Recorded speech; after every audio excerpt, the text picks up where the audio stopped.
You're listening to World of Empowerment Radio,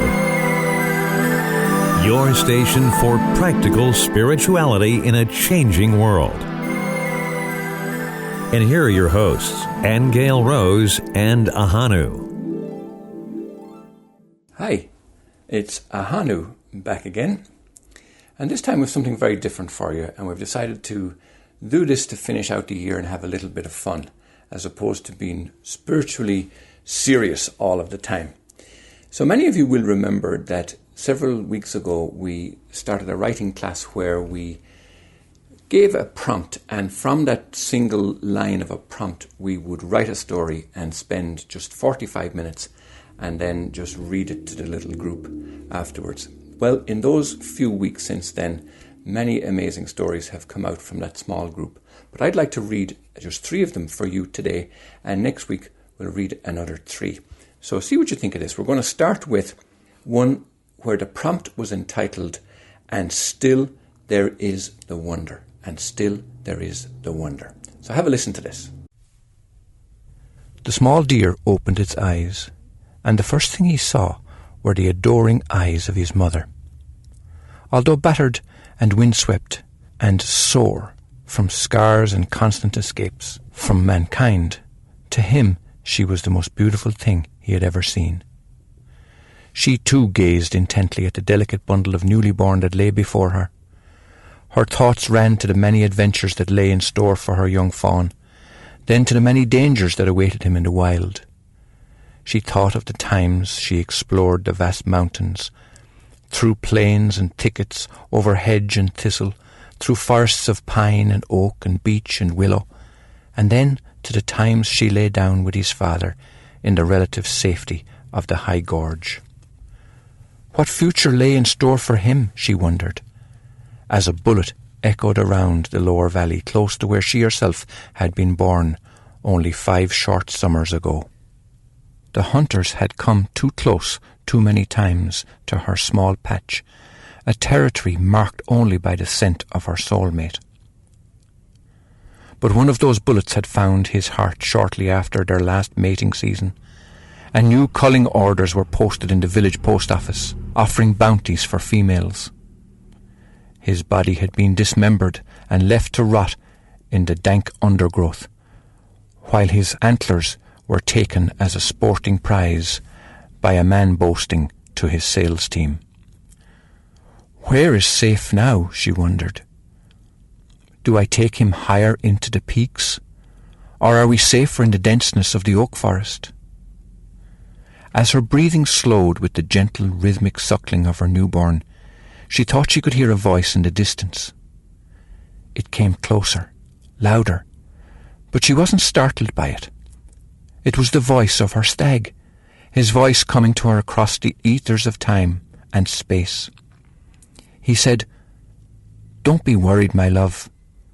My life was not in vain. You and I continue in the new life before you, and like that we have carried the joy of our beingness from our ancestors before us.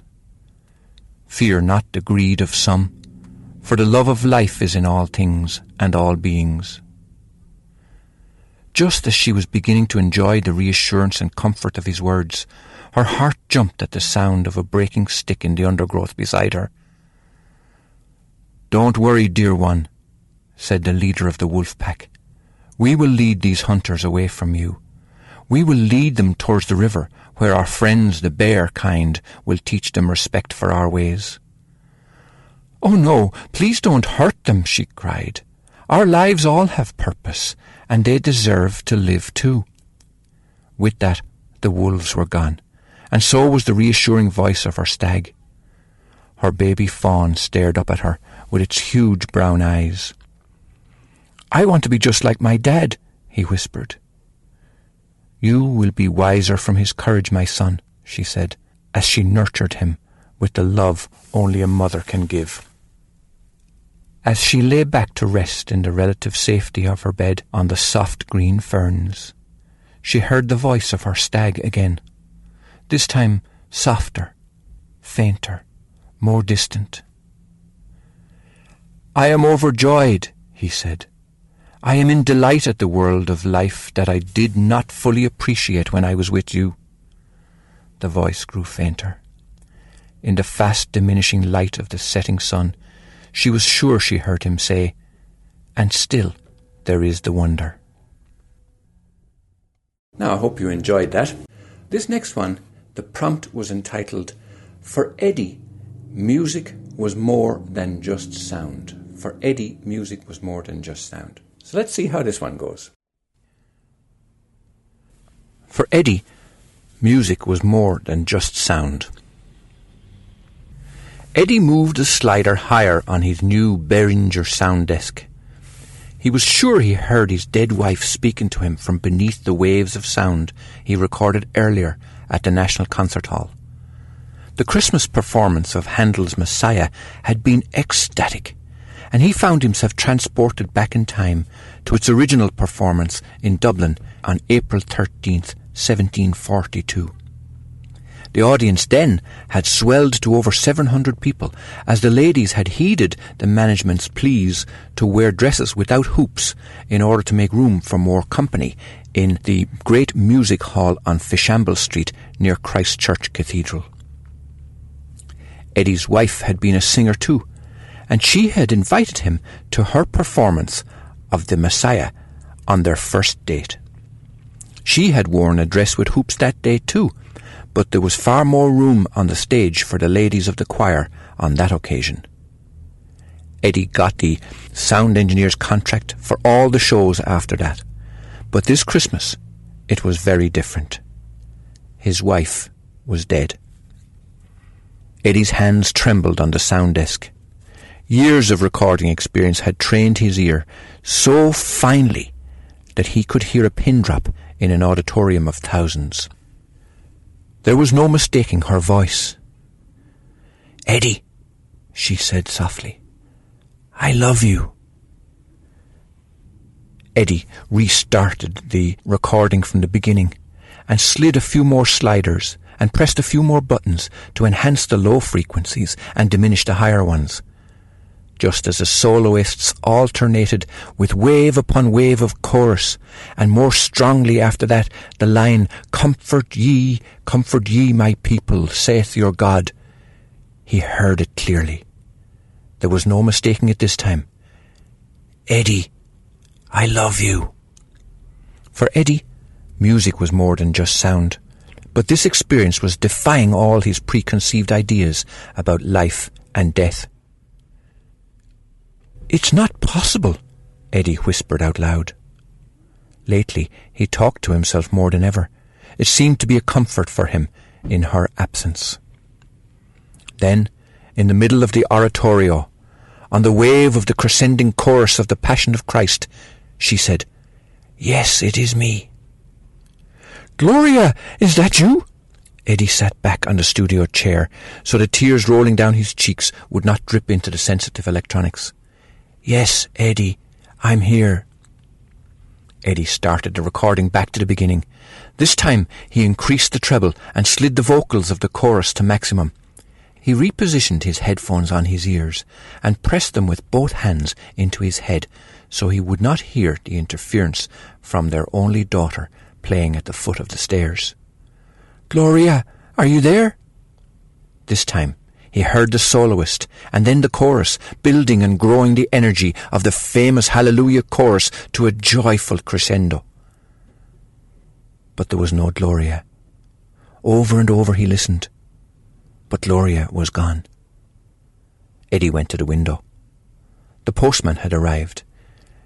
Eddie was growing tired of collecting the dozens of fan mail that continued to arrive for his famous wife, even though her last performance in the Opera House had occurred just one Christmas ago.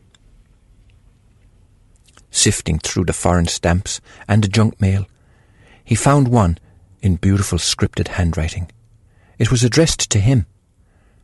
Carefully cutting open the envelope with his silver letter opener, he held the letter up towards the light and put on his gold-rimmed eyeglasses. In the beautiful handwriting of a patron, the letter began, "I know your precious Gloria is gone, but I always hear her speak to me when I listened to Handel's Messiah. I remember when you first met, and your love for Gloria and Handel's Messiah blossomed at the same time. I swear the oratorio was written for her, because as she sings, she strings my heart along with every symphonic movement through the Nativity, the Passion, the Resurrection, and the Ascension of Jesus. She sings God's glory in the Hallelujah chorus like a lark in the clear air. But Eddie, it's the voice that I hear in my head that demands I write to you today. I swear I hear her speak to me. I heard her say, "Write to Eddie and tell him I love him." She also said to tell you to find a copy of Handel's manuscript. Eddie ran to his desk and fumbled through a pile of papers that he kept on every performance that he recorded. On the last page was an inscription by Handel himself that read, S.D.G. Soli Deo Gloria. To God alone, Gloria. And now the last one for today is slightly different, a little bit more way out there. And the prompt for this story is, she tried the next dab on her arm, whistling her breath. She tried the next dab on her arm, whistling her breath. So have a listen, see what you think of this one. She tried the next dab on her arm, whistling her breath. "Geez, that hurts," the first one in a long line of arrivals complained. They were tired and weary from over 2 light years of travel across the void of Catanta. They had been fed along the way, but the food from the way station planet of Jova had few nutrients and did little to satisfy them. The water had been siphoned on board their Black Devil space transporter at another recently colonized asteroid called Devoid 2, and it tasted just like its name. Ever since they left Earth, the entire experience was devoid of human contact, devoid of human food, and devoid of human kindness. It was this lack of human kindness that needled Kate the most. Missing the ultraviolet target marked on her arm, the female robot pumped the vial of disinfectant into Kate's tattooed arm, mistaking the colour of her prisoner's label for the injection point. With the same lack of sensitivity, she tried the next dab on her arm, whistling her breath as if to give some vague kind of comfort that she wasn't all just plastic and circuit boards. "Next," the robot said, as the next vial of disinfectant shunted along the conveyor and loaded itself into the injector needle. Kate felt faint. She stumbled forward to steady herself. She felt the disinfectant coursing through her veins, like a shuttle in a video game might race through a vortex. The sensation reached her head, exploding into a million stars that seemed she was witnessing the creation of the galaxy or the moment of the Big Bang. The Big Bang was why they had left Earth. The meteor's impact had been sudden and unexpected, but the regime's preparedness plan was swift and well rehearsed. The global elite had left in the first wave, leaving the specially selected workers to scramble onto the 2 remaining Black Devils that had stood ominously in the desert heat at the Trump Tower space station. "Dispose, dispose," she heard another robot say. She felt the metal arms lift her effortlessly by the ankles, dropping her unceremoniously onto a black conveyor chute marked garbage disposal.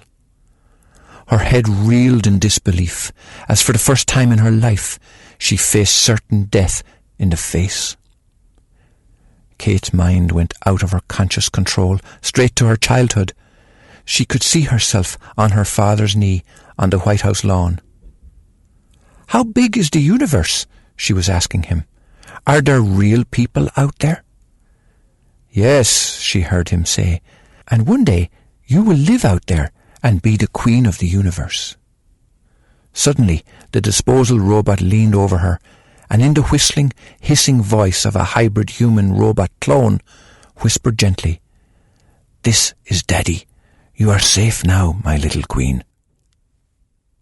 So there you are, 3 stories for today. We'll have 3 more for you next week. But and also, in fact, we have Aingeal Rose's stories to come on stream as well. She's got a bunch of them that are really, really touching. Very, very gripping stories. And as you can see, they're all short, and we hope you enjoyed them. We look forward to seeing you next week. You have been listening to Aingeal Rose and Ahonu on World of Empowerment Radio, your station for practical spirituality in a changing world.